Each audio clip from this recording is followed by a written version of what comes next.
Hello guys, check muna tayo ng ating sakyanan. Unang-una itong steering wheel. Tingnan natin ang steering wheel. Dapat ito puno palagi. Pangalawa, itong engine wheel.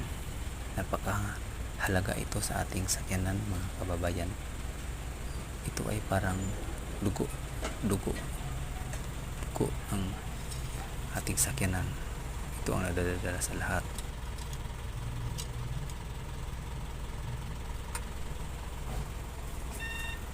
Tapos itong radiator, importante itong radiator, baka nabuksan ng tubig yung truck mo.